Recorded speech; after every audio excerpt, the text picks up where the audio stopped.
இந்த படம் ஃபேமிலி படங்கிறத விட சினிமா படம், சினிமா எடுக்கிறவங்களோட படம். அப்படி தான் உண்மையிலே அந்த கதை. ஏன்னா நாம் இத்தனை நேரம் சொல்லிகிட்டு இருந்த அதே கருத்து தான்.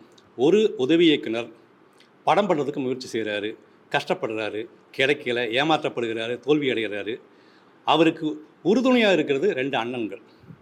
ஒரு வீட்டில் 3 அண்ணன் தம்பிங்க இருக்கிறதுனால பெரிய அண்ணனுக்கு சமுத்திரம் படத்தில் மாதிரி சமுத்திரம் அவரை சரத்குமார்னே பேரே வச்சுருக்காரு. அப்படி ஒரு அண்ணன். 2வது ஒரு அண்ணன் ஐடி கம்பெனியில் வேலை செய்கிறாரு. இப்படி 3வது ஒரு அண்ணன் ஹீரோவாக இருக்கார், அசிஸ்டன்ட் டைரக்டராக.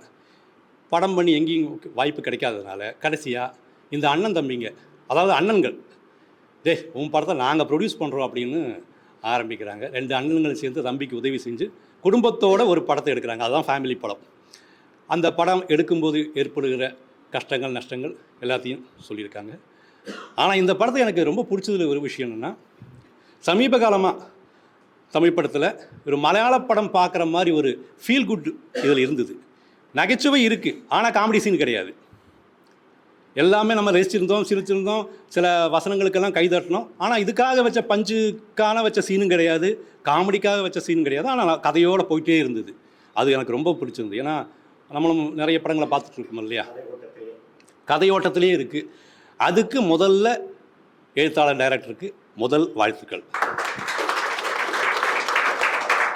அப்புறம் இந்த படத்தை ஃபேமிலி படத்தை விட இந்த படத்தின் ஃபேமிலி இருக்குல்ல, அந்த படம் எடுத்த ஃபேமிலி ரெண்டும் ஒன்று தான். ஏன்னா இது ஒரிஜினலாக அவங்களுக்கு நடந்த கதை நான் கேள்விப்பட்டேன். எப்படி படம் எடுக்கிறதுக்கு முடியலை, சரி நம்மளே எடுக்கிறோம்னு சொல்லி அப்படி தான் இந்த டைரக்டர் எடுத்தார்னு சொன்னாங்க. அவரோட அண்ணன் தான் இருக்கிற ப்ரொடியூசர் வேறு. ஸோ அதனால் அந்த அனுபவங்களை அவரே சொல்லுவார். இந்த படத்தின் மூலமாக நாங்கள் அதை தெரிஞ்சுக்கிட்டோம். ஸோ சொந்த அனுபவத்தை இப்படி ரசித்து சொல்கிறது ஒரு கலை. அதில் டைரக்டர் ஜெயிச்சிருக்காரு. இதில் மூத்த அண்ணனாக நடித்தவர் விவேக் பிரசன்னா, சமுத்திரம் சரத்குமாராக நடித்தவர். ஓரளவுக்கு ஆளும் அப்படி தான் இருக்கார், நடிப்பும் அப்படி இருக்குது. காமெடி நல்லாவே ஒர்க் அவுட் ஆகுது.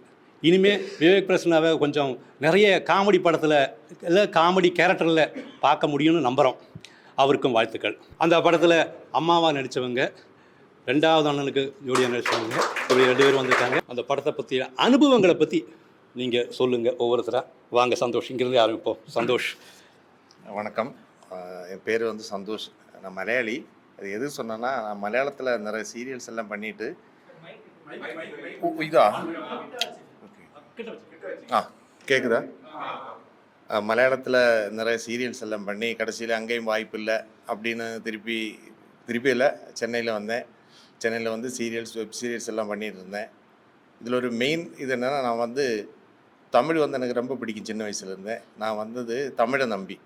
அது வந்து இவர் மூலமாக தான் எனக்கு அடைஞ்சது. இவ்வளோ பெரிய ஒரு கேரக்டர் எனக்கு கொடுத்ததுக்கு ரொம்ப கடமைப்பட்டிருக்கேன். அது அவங்களுக்கும் தெரியும். எனக்கு இந்த மாதிரி ஒரு வாய்ப்பு சப்போஸ் வேறு யாரும் தராது. அந்த அளவுக்கு பெரிய திறமையெல்லாம் நான் ப்ரூவ் பண்ணல. ஆனால் இதில் நான் பண்ணி எனக்கு ஒரு நம்பிக்கை இருக்குது. அதுவும் இல்லை, இது ஃபேமிலி படம்னு சொல்கிறதுக்கு இன்னொரு மீனிங்னா, அவங்க வீட்டில் நம்மளை எப்படி ஒரு கெஸ்ட்டாக போகிறோம் அதே மாதிரி தான் அவங்க எல்லாருமே பிஹேவ் பண்ணாங்க. அவங்க மிஸ்ஸஸுங்க எல்லாருமே வந்து அப்பா என்ன உங்களுக்கு என்ன வேணும் அதெல்லாம் ரொம்ப இதாக இருந்தது. எல்லாருமே பண்ணது வந்து கேப்டன் அவர் தான், டைரக்டர் தான். எத்தனை டேக் எடுத்தால் கூட கையை கட்டி சிரிச்சுக்கிட்டு டென்ஷன் ஆக்காமல், என்னால் எல்லாம் ரொம்ப டைம் வேஸ்ட் ஆச்சு. அப்போ கூட அவர் சிரிச்சுக்கிட்டு தான் சொல்லுவாங்க, இல்லைப்பா உங்களால் இன்னும் பண்ண முடியும். அந்த ஒரு தைரியத்தை கொடுத்தேன். எல்லாருமே பாசிட்டிவாக கொடுத்தாங்க. கூட நடித்தவங்க எல்லாம் மிஸ்டர் விவேக் எல்லாம் எனக்கு ரொம்ப பிடிக்கும். அவரோட படம் பார்த்து எனக்கு ரொம்ப பிடிக்கும். அதெல்லாம் நான் அவர்கிட்ட விவரமாக சொல்லிவிட்டு அவங்க கூட எல்லோரும் கூட நடித்ததுக்கு ரொம்ப பெருமைப்படுறேன் சார். மறுபடியும் சொல்கிறேன், எனக்கு வாய்ப்பு தந்ததுக்கு ரொம்ப தேங்க்ஸ். சரி, என் பேர் பார்த்திபன். இந்த படத்தில் வந்து செகண்ட் பிரதராக நான் பண்ணியிருக்கேன். தன் தம்பிக்கு சப்போர்ட் பண்ணுற ஒரு பாசிட்டிவ் பிரதர் ரோல் நான் பண்ணியிருக்கேன். இந்த ஆப்பர்ச்சுனிட்டி கொடுத்த டேரக்டருக்கும் ப்ரொடியூசருக்கும் நான் தேங்க்ஸ் சொல்லிக்கிறேன். படம் போய் பாருங்கள், பார்த்து சப்போர்ட் பண்ணுங்கள், உங்களுக்கு பிடிக்கும்னு நினைக்கிறேன். தேங்க்யூ. எல்லாருக்கும் வணக்கம். நான் ஜனனி. பேசிக்கலாகவே நான் நியூஸ் ரீடர் அண்ட் ஆங்கர் தான். ஸோ இந்த படத்தில் நான் இவருக்கு பேரா பண்ணியிருக்கேன். ரொம்ப ரொம்ப நல்ல ஒரு ஃபீல் குட்டான 2 hours என்டர்டெயின்மெண்ட்டான ஒரு மூவி. இந்த வாய்ப்பு கொடுத்ததுக்கு நான் டைரக்டர் சாருக்கு ரொம்ப நன்றி சொல்லிக்கிறேன். ப்ரொடியூசர் சாருக்கு ரொம்ப ரொம்ப நன்றி சொல்லிக்கிறேன். யூஸ்வலாகவே ரொம்ப நல்லா இருந்தது. நாங்கள் ஷூட்டிங் ஸ்பாட்லாம் ரொம்ப என்ஜாய் பண்ணி தான் பண்ணோம். அவுட்டும் இவ்வளோ நல்லா வந்திருக்கு. எல்லாமே பாசிட்டிவ் ரிவ்யூஸ் அப்படின்னும் போது ரொம்ப ரொம்ப ஹாப்பியாக இருக்குது. எல்லாருமே நல்ல பாசிட்டிவ் ரிவ்யூஸ் கொடுத்துருக்காங்க. ஸோ கண்டிப்பாக நீங்களும் ஃபேமிலியோடு போயிட்டு ஃபேமிலி படம் பாருங்கள். உங்கள் எல்லாருக்கும் ரொம்ப ரொம்ப பிடிக்கும். நன்றி. வணக்கம், என் பேர் கவின். ஒரு சின்ன இன்ட்ரடக்ஷன் கொடுத்துக்கிறேன் என்னை பற்றி. சத்யபாமா பல்கலைக்கழகத்தில் வந்து விஷுவல் கம்யூனிகேஷன் படிச்சுட்டு சன் நெட்வொர்க்கில் வந்து நிகழ்ச்சி இயக்குனராக இருந்தேன். சன் மியூசிக் சேனலில் வந்து சுட சுட சென்னை, ஃப்ரீயாக விடு, நடிகர் ரியோ இப்போ இருக்கார்ல, ஸோ அவரோட ஷோ டைரக்டராக நான் இருந்தேன் அந்த டைமில். ஸோ அதுக்கப்புறம் வந்து தொலைக்காட்சி விட்டு வெளியே வந்து சினிமாவில் உள்ள வந்து ஜோ படத்தில் வந்து கோ டைரக்டராக ஒர்க் பண்ணேன். ஸோ நம்ம கோ டைரக்டராக ஒர்க் பண்ணும்போது ஒரு கதாபாத்திரத்தை என்னை எழுத சொன்னாங்க. ஸோ எழுதும் போது இதை வந்து நீங்களே பண்ணிடலாமே அப்படின்னு டைரக்டர் ரெக்கமெண்ட் பண்ணனால ஸோ அந்த கேரக்டரை நானே பண்ணேன். கோச்சாரியா அப்படின்ட்டு செகண்ட் ஹாஃபில் வரும் ஒரு கேரக்டர், பிடி வாத்தியார் கேரக்டர் ஜோ திரைப்படத்தில். ஸோ அந்த கேரக்டர் பண்ண பிறகு நல்ல ரிவ்யூஸ் வந்துச்சு அந்த கேரக்டருக்கு. ஸோ அதை பார்த்துட்டு டைரக்டர் வந்து செல்வா வந்து எனக்கு கூப்பிட்டு ஸோ இந்த படத்துலேயும் ஒரு ரோல் இருக்குது அப்படின்னு சொல்லும் போது எனக்கு ஒரு மாதிரி ஒரு அது புரியல எனக்கு. ஏன்னா என் டீமை விட்டு வெளியில் ஒருத்தர் வந்து என்னை நம்பிக்கையோடு கூப்பிட்றாருன்னும் போது எனக்கு கொஞ்சம் பெருமையாக இருந்துச்சு. ஸோ அந்த நம்பிக்கையை நான் காப்பாற்றிட்டேன்னு நினைக்கிறேன். ஸோ நிறைய இந்த படத்துலையும் நிறைய என் நண்பர்களும் சரி, வெளியில் இருக்கிறவங்க எல்லாருமே சரி, இந்த கேரக்டரு நல்லா இருக்குது, நல்லா பண்ணியிருக்கீங்க அப்படின்ற பாசிட்டிவ் ரிவ்யூஸ் தான் கொடுத்துருந்தாங்க. ஸோ மேலும் மேலும் என்னை வச்சு படம் பண்ணுங்க mister Selva. Thank you so much. இவர் வந்து என்னுடைய மருமகன் படத்தில், அவங்க என் மக, அதனால் அறிமுகப்படுத்திக்கிறேன்.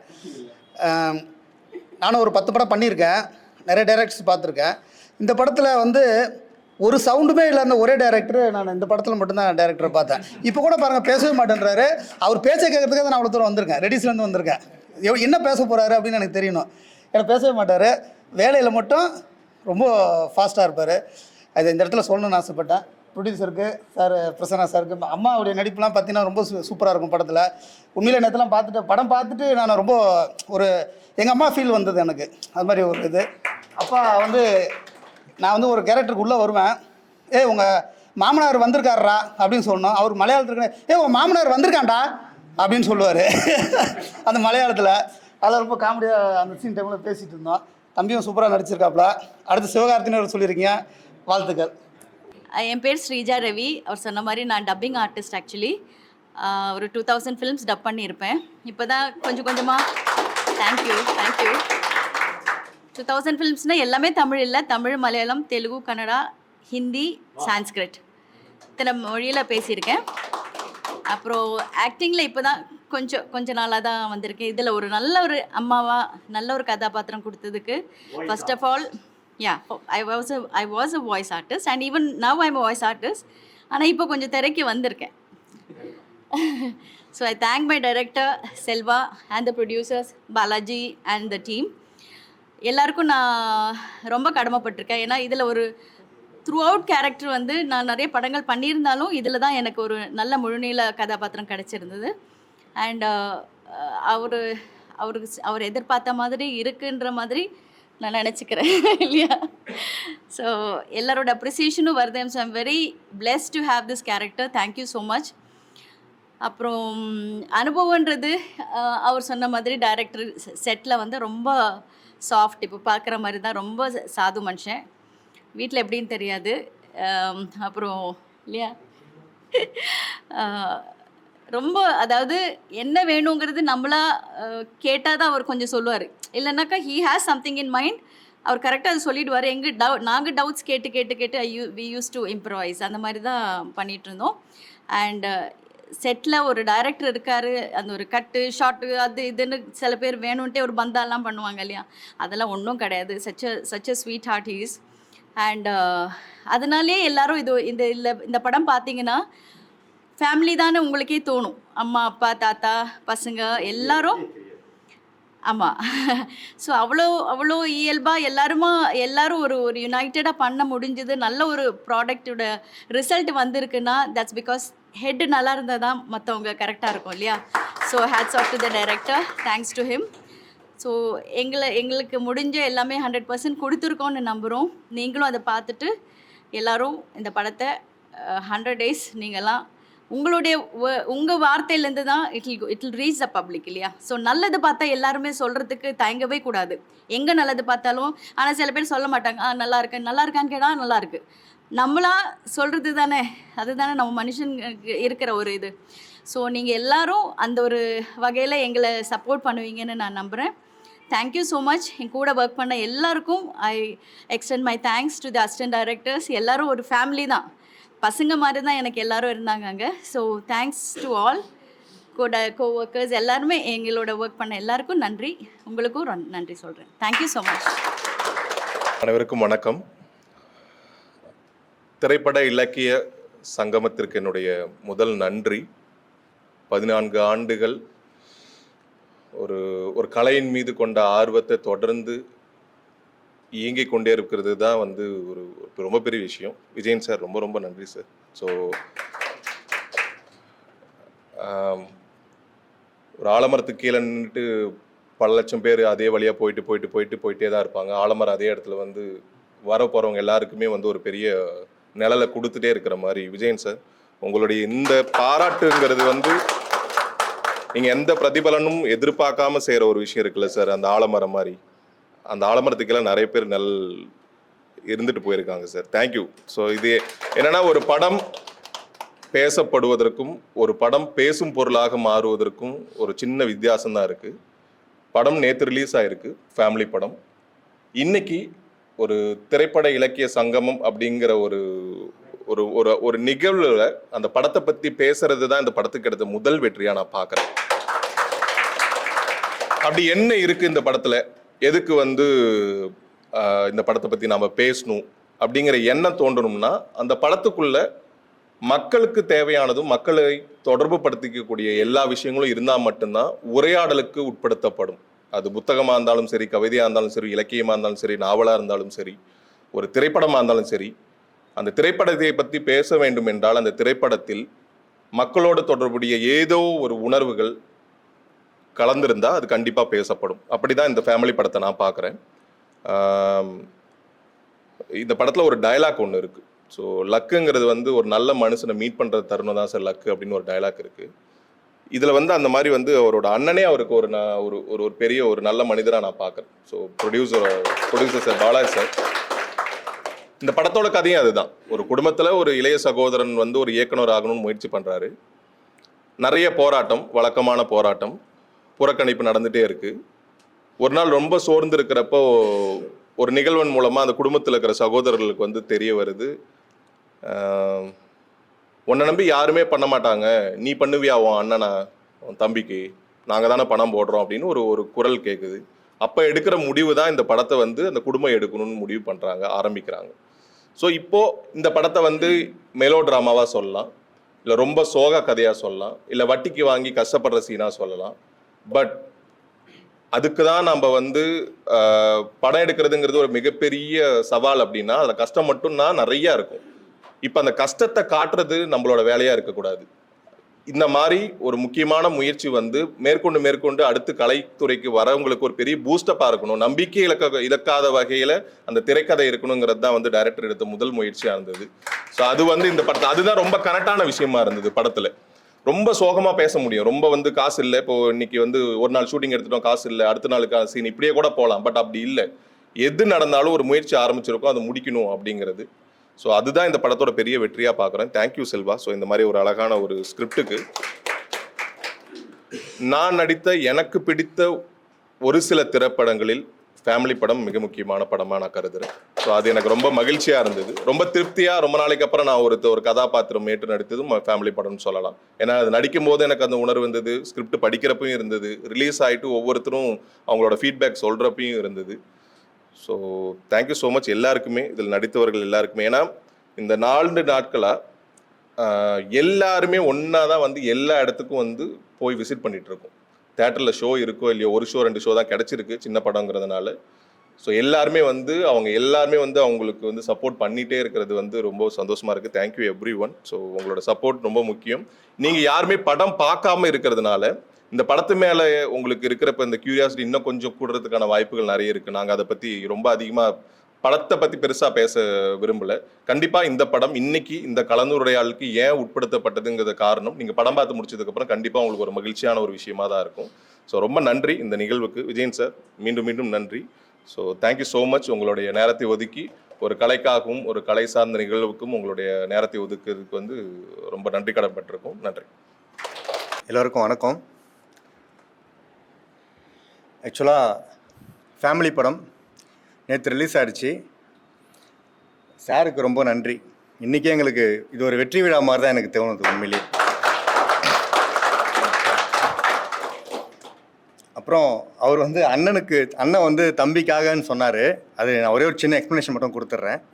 ஆக்சுவலாக இந்த படத்தோட ஸ்கிரிப்ட் வந்து தம்பி எழுதுனா போல், நானும் இன்னொரு தம்பி துவைக்கிறக்காரில் ஹீரோ சிவகார்த்திகேயன் மாதிரி 2 பேரும் சேர்ந்து ஸ்கிரிப்ட் படித்தோம்.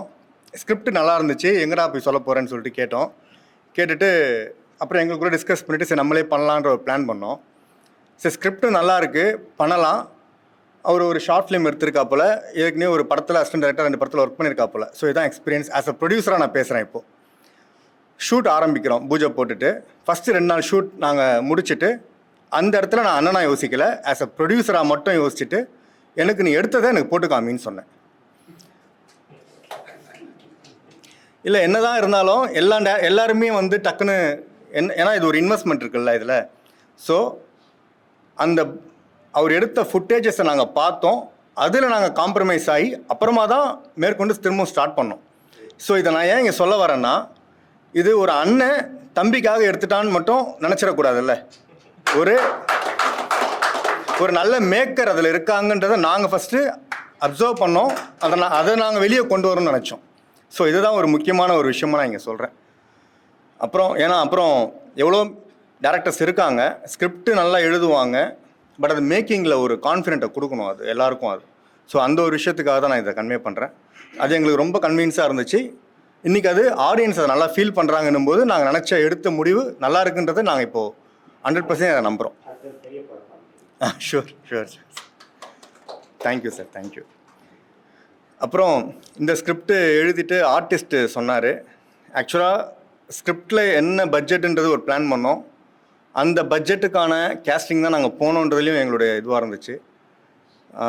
உண்மையிலே சொல்கிறேன், விவேக் பிரசன்னா சார் மாதிரி ஒரு பர்சன் நம்ம ஸ்கிரிப்டுக்குள்ளே வந்தது எங்களுக்கு வந்து ரொம்ப பெரிய விஷயம்.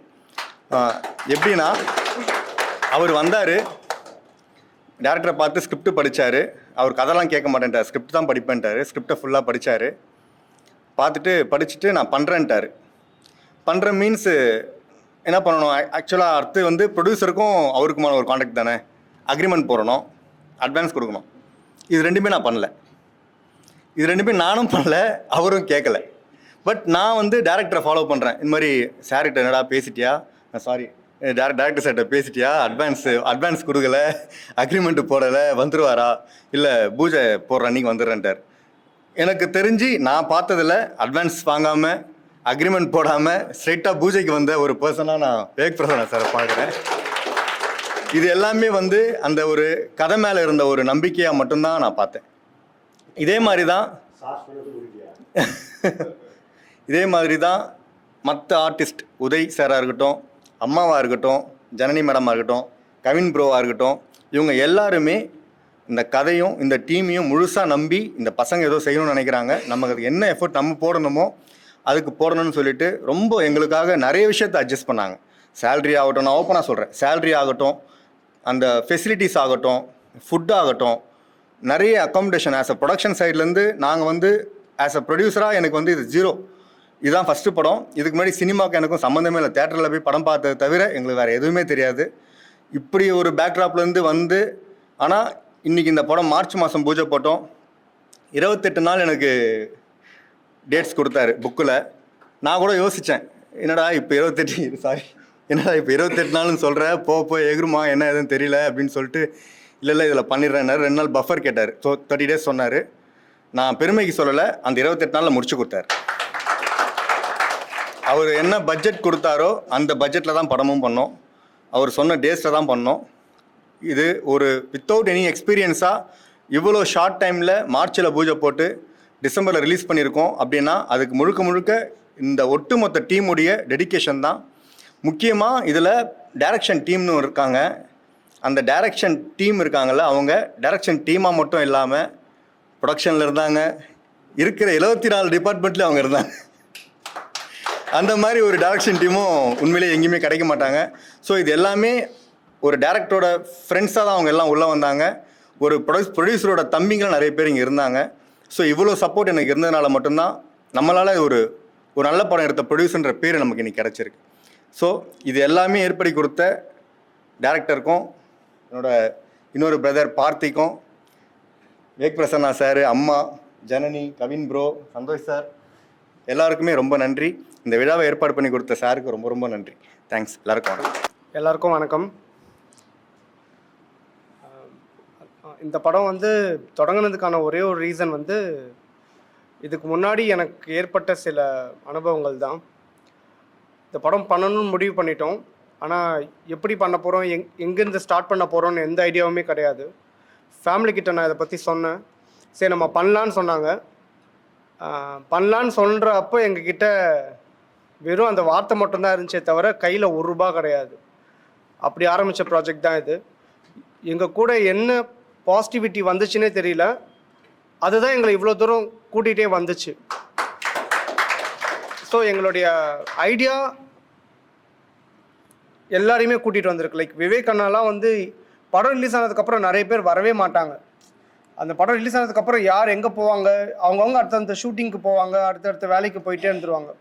ஸோ படம் ரிலீஸுக்கு முன்னாடியிலேருந்து இப்போ இந்த நிமிஷம் வரைக்கும் விவேக் அண்ணாவாக இருக்கட்டும், அம்மாவாக இருக்கட்டும், ஜனனியாக இருக்கட்டும், கவின், இப்போ இவங்கெல்லாம் வந்து ப்ரொடியூசர், இவரெலாம் வந்து என்னுடைய பிரதர்ஸ்ன்றதுனால இவங்க என் கூட இருந்ததாக ஆகணும். ஆனால் அவங்களாம் இருக்கணுன்ற ஒரு கட்டாயமே கிடையாது.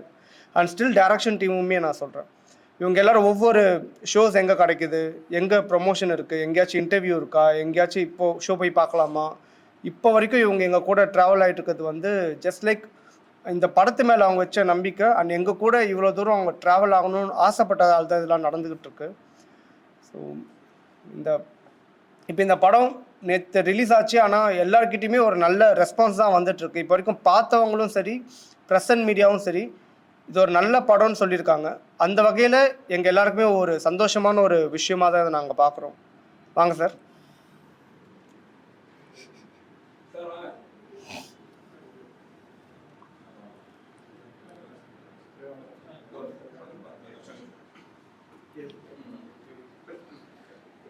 அதான் அண்ணன் சொன்ன மாதிரி மார்ச்சில் ஷூட்டிங் தொடங்கணும். மார்ச் 20 ஷூட்டிங் தொடங்கணும். ஒரே ஷெட்யூலில் முடிச்சிடலான்னு பிளான் பண்ணோம். ஆனால் நடுவில் ஒரு பிரேக் விட்டோம். மொத்தமாகவே 28 நாள் நாங்கள் ஷூட்டிங் முடிச்சிட்டோம். ஃபஸ்ட்டு நாங்கள் ஆரம்பிக்கும் போது என்ன சொன்னாங்கன்னா, எதுக்கு இவனுங்களுக்கு தேவையில்லாத வேலை, இதை பற்றி என்ன எக்ஸ்பீரியன்ஸ் இருக்குது, இவனுங்க படம் பண்ணணும்னு நினைக்கிறாங்க, கையில் காசு இல்லைன்றாங்க, இவங்க எப்படி ப்ரொடியூசர் ஆக போகிறாங்க, அந்த மாதிரி நிறைய இருந்துச்சு. ஆனால் நிறைய பேர் சொன்னாங்களே தவிர ஆனால் எங்ககிட்ட ஒன்றுமே இல்லை தான். ஆனால் சரி இவனுங்க ஏதாச்சும் பண்ணுவானுங்க, கண்டிப்பாக இவனுங்க ஜெயிப்பானுங்க நம்பிக்கை வச்சு வந்த ஆட்களில் விவேக் பிரசன்னா அண்ணன், அம்மா, ஜனனி, இவங்க எல்லாருமே வந்து வீட்டில் இருக்கிறவங்க நம்பலாம். பட் அது அப்படியே வெளியே இருக்கவங்க சேம் பர்சன்டேஜ் நான் நம்புறதுன்றது வந்து பெரிய விஷயம். அந்த நம்பிக்கை அவங்க கொடுத்ததுனால மட்டும்தான் இந்த படம் பாசிபிள் ஆச்சு. ஸோ ஃபஸ்ட் எடுத்தோடனே படம் எப்படி எடுக்க போகிறாங்கன்னு நினச்சாங்க. அது அப்படியே ஒரு 15 நாள் ஷூட்டிங் போனோம். ஒரு ஷெட்யூல் பிரேக் விட்டோம். 15 நாள் தான் எடுத்தாங்க. இன்னும் 15 நாள் இருக்குது, இது எப்படி எடுக்க போகிறாங்க அப்படின்னு கேட்டாங்க. எங்ககிட்ட சத்தியமாக அதுக்கு பதில் கிடையாது. ஆனால் அதுவும் நடந்துச்சு. சரி படத்தை ஷூட்டிங் முடிச்சிட்டாங்க, எப்படி இவங்க போஸ்ட் ப்ரொடக்ஷன் பண்ணி இதெல்லாம் நடக்கிற காரியமானாங்க, அதுக்கும் எங்ககிட்ட பதில் கிடையாது. ஆனால் அதுவும் நடந்துருச்சு. சரி படத்தை முடிச்சிட்டாங்க, இதுக்கு மாதிரி ரிலீஸ் பண்ணுறது தான் ரொம்ப பெரிய விஷயம், அதை இவங்க எப்படி பண்ண போகிறாங்கன்னாங்க. அதுவும் நடக்குது. இது எதுவுமே வந்து நாங்கள் தான் பண்ணோம் நாங்கள் சத்தியமாக சொல்ல மாட்டோம். எங்களை மீறின ஒரு சக்தி தான் இதை பண்ணுச்சு. இயற்கை தான் எங்களுக்கு உறுதுணையாக இருந்துச்சு. இதில் இப்போ கூட இந்த வாரம் நினச்சிருந்தா மழை பெஞ்சிருக்கலாம். அந்த இயற்கை எங்களுக்கு மழை பெய்யாமல் அதுவும் எங்களுக்கு சப்போர்ட் பண்ணதும். ஸோ அதுதான் படம் இன்னைக்கு நல்ல பேர் வந்திருக்கு. நீங்கள் எல்லோரும் படம் போய் பாருங்கள், எங்களுக்கு சப்போர்ட் பண்ணுங்கள். தேங்க்யூ. ஃபேமிலி படம் நேற்று படம் பார்த்தேன். ரொம்ப நான் ஒரு அதர்ம கதைகள்னு ஒரு படம் பண்ணேன். அந்த படத்தில் ரொம்ப கனெக்ட் ஆகிடுச்சு அந்த படம். நான் எப்படி அந்த படத்தை பண்ணணும், ஃபேமிலியெல்லாம் சேர்ந்து சப்போர்ட் பண்ணி தான் அந்த படத்தை பண்ணோம். அது அப்படியே இந்த படத்தில் சீன்ஸாக வச்சுருந்தாங்க. அந்த நீங்கள் விவேக் சார் சொல்லுவார் ஒரு சீனு, அதாவது கையில் காசு இருக்கவன் ப்ரொடியூசர் இல்லைடா, படம் எடுக்கணும்னு நினைக்கிறான் பாரு, அவன் தான் ப்ரொடியூசர், கையில் காசு இல்லாமல் அவன் தான் கெத்து அப்படின்னு சொல்லி ஒரு பாயிண்ட்டு. அது நாங்கள் டைலாகாக சொல்லலை, பட் அந்த மூடில் தான் நாங்கள் ஆரம்பித்தோம். இதில் வந்து அண்ணன்கள்லாம் சேர்ந்து படம் பண்ணுறது மாதிரி எதெல்லாம் தம்பிகள்லாம் சேர்ந்து தான் ஒரு அண்ணனை வந்து டைரக்டர் ஆக்கினாங்க. ஸோ அதர்ம கதைகள் அப்படி தான் உருவாச்சு. நான் சொன்னல ஒரு பாயிண்ட்டு, அதாவது ஒரு ஒரு சின்ன படத்தில் வந்து அந்த முகங்கள் வந்து ரொம்ப ப்ளசண்ட்டாக இருக்கணும், எந்த உறுத்தலும் இல்லாமல் இருக்கணும் அப்படின்னு நினச்சேன்ல. அது வந்து ஹீரோவில் ஆரம்பித்து ஹீரோயின், அண்ணன்கள், விவேக் சார், அம்மா, அப்பா எல்லாமே வந்து அந்த அந்த கேரக்டருக்கு அந்த உயிரை கொடுத்துருந்தாங்க. அந்தளவுக்கு ப்ளசண்ட்டாக அந்த முகங்கள் அப்படியே அழகாக இருந்துச்சு. அந்த கதையை அழகாக நடத்தி கொண்டு போயிருந்தாங்க. இந்த சினிமா அந்த ஒரு குடும்பமே சேர்ந்து ஒரு சினிமா எடுக்குது அப்படிங்கிறத நான் ஒரு குறியீடாக தான் பார்க்குறேன். சினிமாங்கிறது ஒரு குறியீடு. இதில் ஒரு பையன் அவர் காலேஜ் படிப்பான், நம்ம குடும்பத்திலேயே பையனோ அண்ணனோ தம்பியோ மகளோ ஒரு காலேஜ் படிப்பாங்க. அடுத்து அவங்க கேரியருக்கு ஒன்று செட் பண்ணுவாங்க. ஏதோ ஒரு பிஸ்னஸோ அல்லது வந்து ஒரு ஜாபோ ஏதோ அவங்க வந்து ஒரு கேரியர் செட் பண்ணணும். அந்த கேரியர் செட் பண்ணுறதுக்கு அவங்களுக்கு ஏகப்பட்ட தடைகள் இருக்கும். ஒரு உதாரணத்துக்கு ஒரு ரெடிமேட் ஷாப் வைக்கிறான் அவன் பையன் அப்படின்னா அதுக்கு வைக்கிறதுக்கு எவ்வளோ தடைகள் இருக்கும். ஒரு ரெஸ்டாரண்ட் ஆரம்பிக்கணும்னு நினைக்கிறான், அது எவ்வளோ தடைகள் இருக்கும். அப்போது அந்த ஃபேமிலியே சேர்ந்து அந்த ரெஸ்டாரண்ட் வைக்கிறதுக்கோ ஒரு ரெடிமேட் ஷாப் வைக்கிறதுக்கோ ஹெல்ப் பண்ணால் எப்படி இருக்கும் அப்படிங்கிறது தான் இங்கே சினிமாவை வச்சுருக்காங்க. அப்படி தான் நான் பார்க்குறேன். அதனால் தமிழ்நாட்டில் இந்தியாவில் இருக்கிற ஒவ்வொரு ஃபேமிலியுமே இந்த படத்தை பார்க்கணும் அப்படின்னு தான் ஆசைப்பட்றேன். ஏன்னா அவங்க பையனுக்கு வந்து பகலுக்கு இது யூஸ் ஆகும் அப்படிங்கிறது தான் அதோட இது. இந்த படம் ரொம்ப பர்சனலாகவும் கனெக்ட் ஆச்சு, நம்ம சினிமா பீப்புள்ஸ்க்கு ரொம்ப கனெக்ட் ஆகும். அதனால் எல்லா டிபார்ட்மெண்ட்டும் சேர்ந்தாலும் இந்த படத்தை பார்க்கணும்னு கேட்டுக்கிறேன். இந்த படம் ரொம்ப அருமையான படம் வந்திருக்கு. ஃபேமிலி படத்தை ஃபேமிலியோடு போய் படம் பாருங்கள், அதான் என்னோட கருத்து. தேங்க்ஸ். இல்லை, அந்த படம் வந்து நேற்றுக்கு தான் ரிலீஸ் ஆகிருக்குது. இன்றைக்கே அந்த படத்துக்கு ஒரு வாழ்த்துங்க அப்படின்னு சொல்கிறதுக்கு வந்து ஒரு படத்தை ரெக்கமெண்ட் பண்ணுறதுக்கான இவர்கிட்ட வந்து நேற்று தான் பேசிகிட்டு இருந்தோம் ஆஃபீஸில். வந்து இந்த மாதிரி படமே எதுவும் இல்லைங்க, ஒரு மாதத்துக்கு ஒரு நல்ல படம் கூட வரமாட்டேங்குதுன்னு சொல்லும்போது, இல்லைங்க ஒரு படம் வந்திருக்குது நீங்கள் போய் பாருங்கள் அப்படின்னு சொல்லிட்டு நான் வந்து டிக்கெட் ஒன்று அரேஞ்ச் பண்ணி பார்க்க சொன்னேன் காலையில். நான் இந்த படத்தை நான் வந்து ஒரு 3 வாட்டியா 3, 4, 5 வாட்டி பார்த்துருக்கேன். முதல் முறை இந்த படத்தை வந்து ஒரு வியாபாரத்துக்காக தம்பி வந்து ஃபஸ்ட் லுக் ஒன்று போட்டார். முதல்ல இந்த ஃபஸ்ட் லுக் போட்ட போது எனக்கு பிடிச்சி போய் நான் ஒரு மெசேஜ் போட்டேன், இந்த படம் முடிஞ்சிருச்சுன்னா எனக்கு காட்டுங்கன்னு போட்டேன். அவர் வந்து காட்டுறதுக்கு முயற்சி பண்ணி ஒரு நாள் வந்து ஃபோன் பண்ணி ஷோ இருக்குது அப்படின்னு சொல்லிட்டு வாங்கன்னு சொல்லிட்டாரு. போய் படம் பார்க்க போனேன். அதுக்கப்புறம் தான் சொன்னார், நீங்கள் உங்களுக்கு படம் காட்டுறேன்னு சொன்னதுக்கப்புறம் வந்து நிறைய பேர் ஏன் அவருக்கு போய் காட்டுறீங்க, அந்தாலும் நல்லா இல்லைன்னு சொன்னால் நல்லா இல்லைன்னு அப்படியே சொல்லிடுவான் அவன், அப்புறம் மனசு வந்து போயிடுவோன்னு. கடைசி வரைக்கும் வந்து சொல்ல ஷோ கேன்சல் ஆகிடுச்சு, மழை பெய்யுது, புயல் அடிக்குதுன்னு ஏதாவது சொல்லலான்னு காத்துன்னு இருந்தேன். இருந்தாலும் சரி இவ்வளோ தூரம் எடுத்துட்டோம், அதுக்கப்புறம் காத்துட்டு போவோம்னு சொல்லிட்டு தான் காட்டியிருக்காரு. நான் படம் பார்த்தேன், எனக்கு படம் பிடிச்சிது. மொத்தம் 3 பேர் தான் பார்த்தோம் அந்த படம் அன்றைக்கி. அன்ஃபார்ச்சுனேட்லி அந்த ப்ரிவியூ தேட்டரில் வந்து படத்தோட டிடிஎஸ் 5.1 மிக்சிங்கோட ஏசி ப்ளோயரும் சேர்ந்து உள்ளே ஓடிக்கிட்டே இருந்துச்சு. சரி, எனக்கு வந்து ஆனால் அந்த படம் எனக்கு பிடிச்சிது. ஒரு நைவ்னஸ் இருக்குது இந்த படத்தில். உண்மையாக நான் பார்த்த வரைக்கும் எனக்கு பிடிச்சது வந்து, இன்றைக்கி கூட இந்த படத்தை பற்றி எழுதும்போது யாரோ 2 பேர் வந்து சொல்லியிருந்தாங்க, அந்த அளவுக்குலாம் ஒன்றும் நல்லா இல்லைங்கண்ணே. சரி, இருந்துட்டு போட்டோம், என்ன இப்போ நல்லாவே இல்லாத படத்துக்கு நடுவில் அந்த அளவுக்கு தான் நல்லா இல்லைன்னு சொல்கிற விஷயம் இருக்கு இல்லையா. சரி, இது படம் பார்க்குறவங்களோட பர்செப்ஷன் தான். ஒரு புது படம், நான் சின்ன படங்களை நான் எப்படி கன்சிடர் பண்ணுறேன்னா, அதில் இருக்கிற ஒரு சின்ன முயற்சி ஒன்று இருக்கும் எல்லா படத்துலையும். அந்த முயற்சி நேர்மையாக இருந்துச்சுன்னா அதை ரெகக்னைஸ் பண்ண வேண்டியது நம்மளோட கடமைன்னு தான் நான் நம்புகிறேன். ஏன்னா எல்லாருமே முதல் படத்துலேயே வந்து எல்லா வசதி வாய்ப்புகளும் வச்சுக்கிட்டு உடனே எல்லாத்தையும் படம் பண்ண முடியாது. நான் தொடர்ந்து அந்த மாதிரி சின்ன படங்களை தொடர்ந்து நான் சப்போர்ட் பண்ணிட்டு வரேன். நான் பிஸ்னஸ் பண்ணுறேனோ பண்ணலையோ அதை தாண்டி அந்த படத்துக்கு பண்ணிட்டு வரேன். இந்த படத்தை நான் பிஸ்னஸ்க்காக தான் பார்த்தேன். நான் பார்த்தோன்னே எனக்கு வந்து இந்த கடைசி அரை மணி நேரம் வந்து இந்த படத்தில் ரொம்ப நல்லா ஒர்க் அவுட் ஆச்சுன்னு நம்பிக்கை இருந்துச்சு எனக்கு. இதுக்காக இன்னொரு ஷோ ஒன்று போட்டோம். இன்னொரு ஷோ போட்டு ஒரு 20 பேரோட உட்காந்து படம் பார்த்தோம். அந்த 20 பேரும் அந்த கடைசி 20 நிமிஷம் வந்து நல்லா கனெக்ட் ஆனாங்க. எல்லோரும் காமன் ஆடியன்ஸ், சினிமா இல்லாத ஆடியன்ஸ் கூட வந்து படம் பார்த்தாங்க.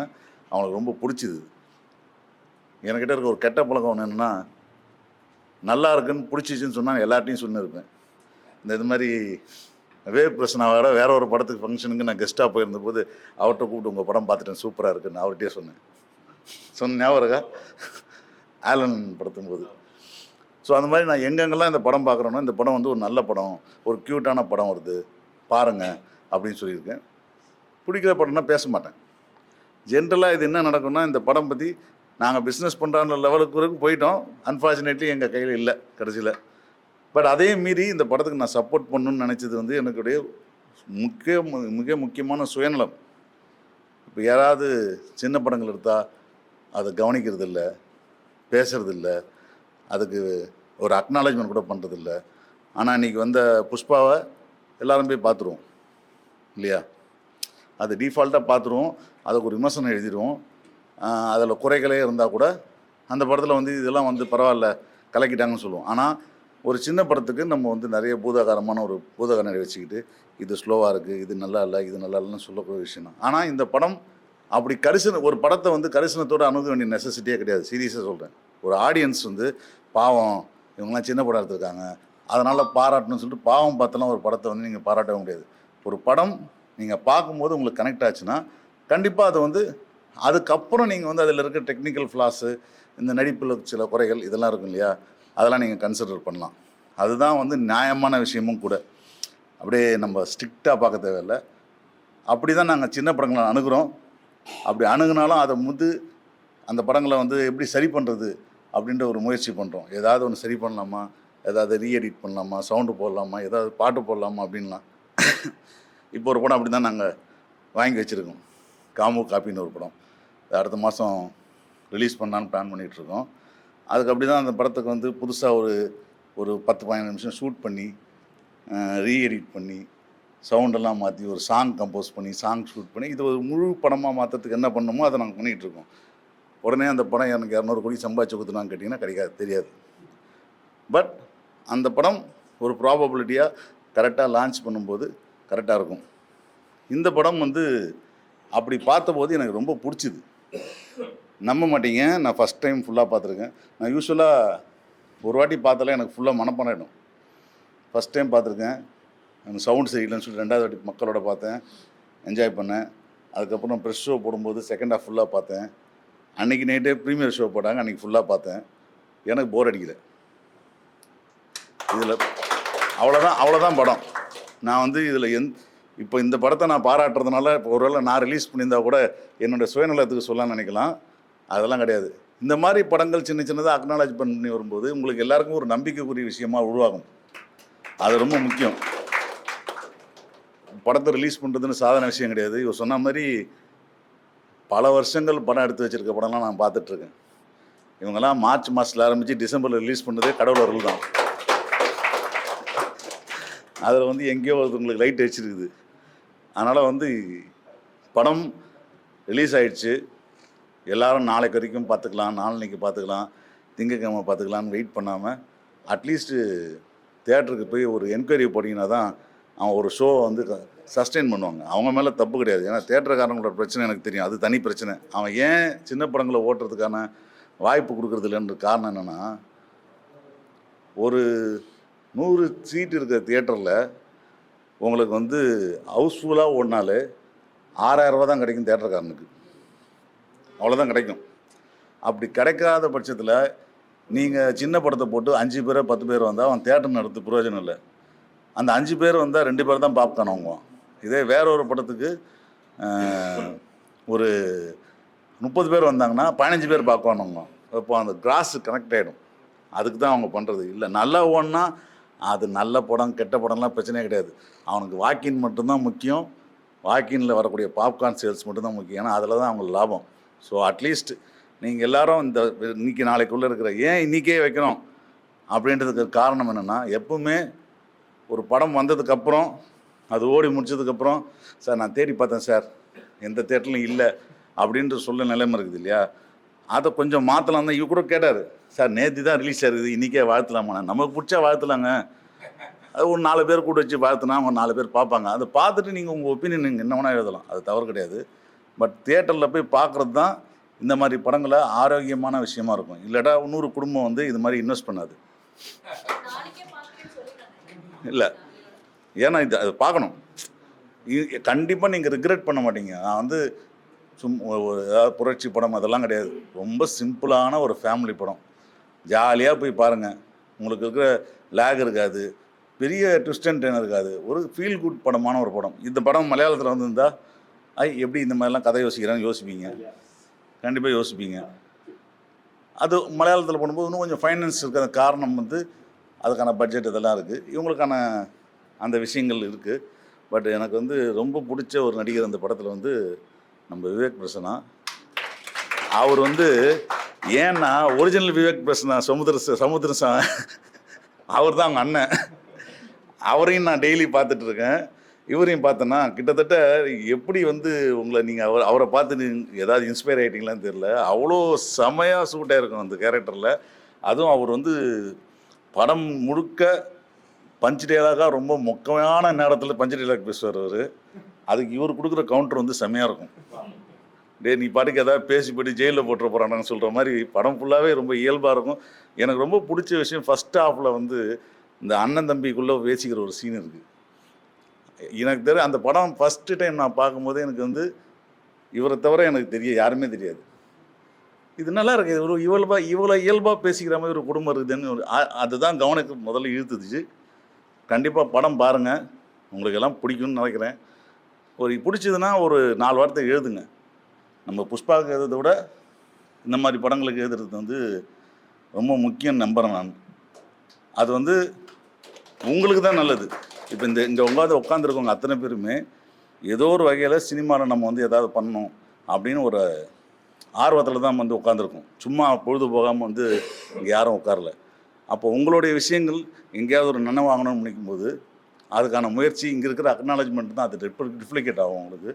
தயவு செஞ்சு அதை பண்ணுங்கள். நல்லா இல்லைனா எழுதுறதுக்கு உங்களுக்கு எல்லா உரிமையும் இது, அதையும் பண்ணுங்கள். தேங்க்யூ. அவர் சொன்னதுனாலேயே ஒரு விஷயம் சேர்த்தே சொல்ல வேண்டியிருந்தது. அந்த இயல்பில் ஒரு கேரக்டர் இல்லை, ஒவ்வொரு கேரக்டர்ஸும் மீட் பண்ணும்போதும் அந்த படத்தில் நம்ம பார்க்கும்போதும் அந்த இயல்பு நம்மளை ஈர்க்குது. முதல்ல இந்த 2வது அண்ணனும் அவர் பேரும் அதாவது கல்யாணம் நிச்சயமாகி கேன்சல் ஆகி அதுக்கப்புறம் பேசுகிற ஒரு பேச்சு, அந்த டைமில் விவேக் பிரசன்னா சார் அந்த ஃபோனை பிடுங்கிட்டு ஒரு டயலாகெல்லாம் அடிப்பார். அதெல்லாம் யதார்த்தமாக இருக்குது. இன்னொரு விஷயம் இருக்குது, மலையாள படத்தில் பார்க்குற மாதிரி இருக்குன்னா இது கொஞ்சம் புதுமையாகவும் இருக்குது. சாதாரணமாக நம்ம தமிழ் சினிமாவில் அது வைக்காததுனால இது கொஞ்சம் புதுமையாகவே இருக்குது. அது ஒரு முக்கியம். அதேமாதிரி ஹீரோ கேரக்டரும் ஹீரோயின் முதல்ல சந்திக்கிறது, அது நான் பார்த்த உடனே எனக்கு ஷாக் ஆயிடுச்சு. பரவாயில்ல, இதனால் தமிழ் படத்தில் இப்படியெல்லாம் வச்சுருக்காங்களேன்னு. ஏன்னா இல்லை வழக்கமாக அப்படி வைக்க மாட்டாங்க. யூஸ்வலாக போய் ஒரே டயலாகு, நீங்கள் என்ன ஃபேக் ஐடின்னு தானே நினச்சிங்கன்னு ஆமான்னு சொல்லி அவர் தலையாட்டிட்டு இல்லைன்னு சொல்கிறதுக்கு ஆமாம் நான் அப்படி தான் நினச்சேங்கன்னு சொல்லுறதெல்லாம் இம்மிடியேட்டாக அங்கேருந்தே ஆரம்பிச்சு. இதுக்காக ஒரு ஹீரோயினுக்கு ஒரு பில்டப்பு, ஹீரோவுக்கு ஒரு பில்டப்பு, அவங்களுக்குள்ள பார்க்குறதுக்கு ஒரு கண்வியில் பார்த்து அப்புறம் இதயத்தில் இறங்கி இந்த மாதிரி எதுவுமே இல்லை, ஸ்ட்ரைட்டாக போயிடுச்சு. இது ஒரு புதுமையாக இருந்தது. அதான் சொன்னேன் முதல்ல சொன்ன மாதிரி சில டைமில் பார்த்தா அந்த ஹீரோயின் செகண்ட் ஹீரோயின் இவங்கள லவ் இதெல்லாம் பத்தலையோன்னு தோன்ற அளவுக்கு நல்லா இருந்தது. வணக்கம், என் பேர் சுதர்ஷன். கேட்குதா? ஓகே. நான் வந்து பார்த்திபன் சாரோட ஒரு 5-6 படம் ஒர்க் பண்ணியிருக்கேன். ஒத்த செருப்பு, கதை திரைக்கதை வசனம், இப்போது டீன்ஸ் வரைக்கும் நான் எடிட் பண்ணியிருக்கேன். அது இல்லாமல் 1947 பேட்டை காளின்னு ஒரு வெப் சீரிஸ் பண்ணியிருக்கேன். ஸோ செல்வா வந்து எனக்கு நான் ஜீரோன்னு ஒரு படம் பண்ணியிருக்கேன் இதுக்கு முன்னாடி.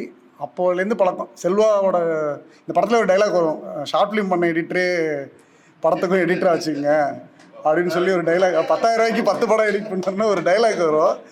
ஸோ அந்த ஷார்ட் ஃபிலிம் பண்ண எடிட்டர் நான் தான். ஸோ ஷார்ட் ஃபிலிம் பண்ணி அதுக்கு அடுத்தது இன்னொரு படம் செல்வா பண்ண வேண்டியது இதுக்கு முன்னாடி. அந்த படத்துக்கும் என்கிட்ட பேசியிருந்தான். அப்போ அதில் வேறு பிரச்சனைகளால் அந்த படம் பண்ண முடியல. அப்புறம் செல்வா ஃபஸ்ட்டு படம் ஆரம்பிக்கும் போது ஞாபகம் வச்சு என்னை கூப்பிட்டாப்புல, நம்பி இந்த வாய்ப்பை வந்து எனக்கு கொடுத்தாரு. அந்த மாதிரி யூஸ்வலாக நிறைய படம் நான் ஒர்க் பண்ணிகிட்ருக்கேன், நிறைய சீனியர் டைரக்டர்ஸோடலாம் ஒர்க் பண்ணியிருக்கேன். ஒரு அன்வான்ட் ப்ரெஷரான ஒரு சூழல் இருந்துக்கிட்டே இருக்கும் போஸ்ட் ப்ரொடக்ஷனில். ஆனால் இந்த படத்தில் எனக்கு வந்து அந்த மாதிரி நான் எதுவும் ஃபீல் பண்ணல. ரொம்ப ஃப்ரீடமாக இருந்தது. நம்மளால் ஒரு இந்த டீமில் நான் சீனியருங்கிறதுனால என்னோடய கருத்துக்களை வந்து நான் சுதந்திரமாக சொல்ல முடிஞ்சுது. அதை வந்து டைரக்டர் வந்து நல்ல விதமாக எடுத்துக்கிட்டாப்புல, நிறையா ஒப்பீனியன் நான் சொல்ல முடிஞ்சுது. அப்புறம் எப்பயுமே என்னை ப்ரெஷர் பண்ணதே இல்லை. இப்போ பார்த்திபன் சாரோடலாம் நான் ஒர்க் பண்ணியிருக்கிறதுனால நிறைய ப்ரெஷர் இருக்கும், அன்வான்டான ப்ரெஷர் நம்மளை போட்டு திணிப்பாங்க. ஆனால் அந்த மாதிரி எதுவுமே இல்லை, ரொம்ப ரிலாக்ஸ்டாக. ரெக்கார்ட் ஆகட்டும், பரவாயில்ல. ஸோ இல்லை அவரை சொல்ல பொதுவாக இருக்கும் சினிமாவில் வந்து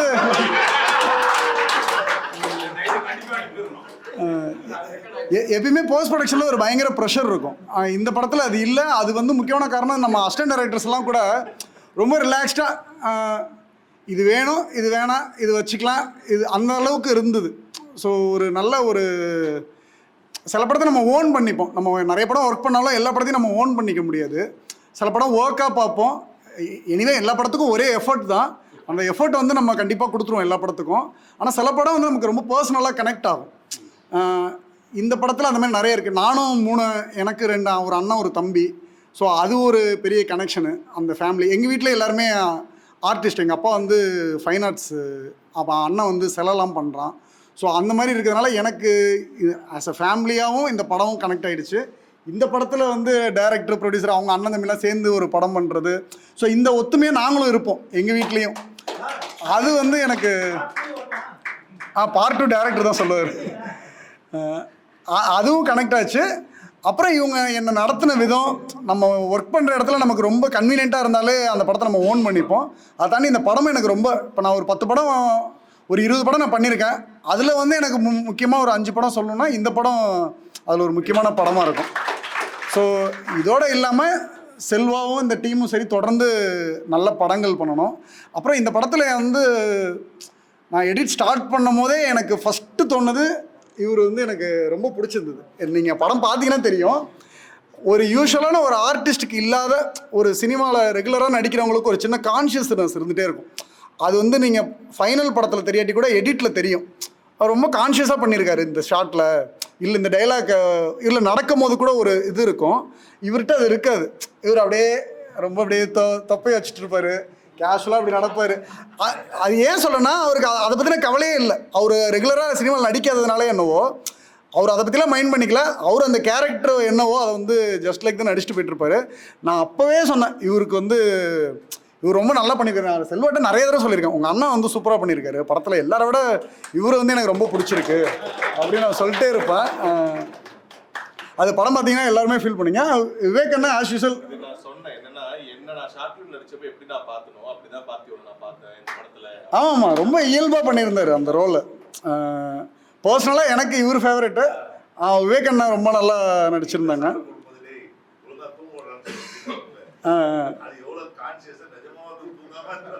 இல்லை, ஒரு பெரிய சண்டை நடந்திருக்கும். இவர் வந்து பேக்கில் வந்து இவரோட சட்டையை தேடிட்டு இருப்பார். என்ன காணும், பொங்கலுக்கு எடுத்த சட்டையை காணும் தான் தேடிட்டு இருக்கு. ஸோ அந்தளவு ரொம்ப படம் ஃபுல்லாக ரொம்ப இயல்பாக பண்ணியிருப்பார். சரி, எல்லோரும் வந்து சப்போர்ட் பண்ணுங்கள். இந்த மாதிரி சின்ன சின்ன படங்கள் வரும்போது எல்லாரோட ஆதரவு வந்து ரொம்ப முக்கியம். நன்றி, வணக்கம். சொல்லுங்கள் 10,000 ரூபாய்க்கு 10 படம் பண்ணவே முடியாது. நீங்கள் ரைமிங் காமெடியாக சொல்லிட்டீங்க. அதான், தேங்க்யூ. எனக்கு இவங்க பேசுனது வந்து ஒன்று புரிஞ்சிச்சு. இவங்க ஃபேமிலி படம் ஃபேமிலியாக எடுத்துருக்காங்கங்கிறதுல ஒரு விஷயம் என்னென்னா, அவங்க ஃபேமிலியில் எவ்வளவு அந்யோன்யமாக இருக்காங்களோ, ஆதரவாக இருக்காங்களோ, அன்பாக இருக்காங்களோ, அதே தான் யூனிட்டாக இருக்கும்போதும் தொடர்ந்து இருக்காங்க. அது அசிஸ்டன்ட் டைரக்டர் ஆகட்டும், மற்றவங்களாட்டும் எல்லாம் இருக்கும். ஏன்னா அதே தான் இங்கே பிரதிபலிச்சிருக்கு. அதனால தான் எதுவும் பேசாத டைரக்டர் இவ்வளோ எல்லாரையும் பேச வச்சுருக்காரு. ஏன்னா அவர் பேசலான்னு தான் சொன்னாங்க. உங்களுக்கு இப்போ திருப்தியாக இருக்குன்னு நினைக்கிறேன். அவ்வளோதான், திருப்தியாக இருச்சு இல்லை, அதுதான். ஏன்னா அவங்க எல்லாருமே ஒரே மாதிரி இருக்காங்க. ஒருத்தர் நினைக்கிறதுக்குள்ளே ஒருத்தர் எடுக்கிறது பெரிய விஷயம். மலையாளத்தில் நான் ஒரு பெரிய டைரக்டர் சொல்லியிருக்கேன். ஒரு டைரக்டரும் கேமராமேனும் அந்த பக்கம் இந்த பக்கம் உட்காந்துட்டு இப்படியே உட்காந்துருக்காமா. ஒரு நடிகர் சொன்னது, உட்காந்துட்டே இருப்பாங்க, எவ்வளோ நேரம் உட்காந்து தெரியாது. கொஞ்சம் நேரத்துக்கு அப்புறம் பார்த்துட்டு டைரக்டர் இருந்துச்சு, ஓகே சார் இங்கே ஷாட்டு அப்படின்னா அவர் போய் வச்சுருவார். இவர் எது நினச்சாலும் அதே எடுத்துகிட்டு வராமா. அந்தளவுக்கு அந்யோன்யமாக இருந்திருக்காங்க. இங்கே என்னென்னா அதுக்கு அந்த அவசியம் வரல. ஏன்னா எல்லாம் ஃபேமிலி. தம்பி என்ன நினைக்கிறான் அண்ணனுக்கு தெரியும், அண்ணன் என்ன பண்ணுவான்னு தம்பிக்கும் தெரியும். இது என்னென்னா அண்ணன் தம்பி மட்டும் இல்லாமல் அடுத்தவங்க குடும்பத்தில் இருக்கிற எல்லாரும் அப்பா அம்மானு எல்லோரும் இருந்தாங்க. இதே கதையில் வந்துச்சு. கதை இல்லாமல் ஃபேமிலி படம் இல்லாமல் ஃபேமிலி படத்துக்கு பின்னாடி இருக்கையும் அப்படி தான் இருந்தது. எல்லா அவுட்டோர்லேயும் எல்லா இடத்துலையும் அதை பிரதிபலிச்சிருக்கு. அதனால தான் இந்த அந்யோன்யம் வந்திருக்கு. இந்த வெற்றியும் அந்த ஒற்றுமைக்கு தான் நான் நினைக்கிறேன். ஸோ இதுலேருந்து நாம் என்ன கற்றுக்கிறோம்னா, அசிஸ்டன்ட் டைரக்டர்ஸும் இன்னும் அடுத்த படம் பண்ண போகிற எல்லாருமே, தயாரிப்பாளர் எல்லாருமே, நாம் முதல்ல படம் பண்ணுற டீமு கொஞ்சம் அந்யோன்யமாக ஒரு குடும்பம் மாதிரி இருந்தால் வந்த டீமு எல்லாமே குடும்பத்தில் ஒருத்தராக அங்கமாகிடுவாங்க. அங்கமாகும்போது எல்லாரும் சேர்ந்து படம் பண்ணுவோம். அந்த ஃபேமிலி படங்கிற பேர் இல்லைன்னா கூட எல்லாமே ஃபேமிலி படங்களாக வரணும், வெற்றி பெறணும். இதே மாதிரி நாம் எல்லாரும் சேர்ந்து அந்த படங்களை வாழ்த்தணும். நிறைய படங்களை வாழ்த்தட்டும், வாய்ப்பு கிடைக்கட்டும். இந்த படத்தை எடுத்த அனைவருக்கும் நன்றி சொல்லிக்கிறேன்.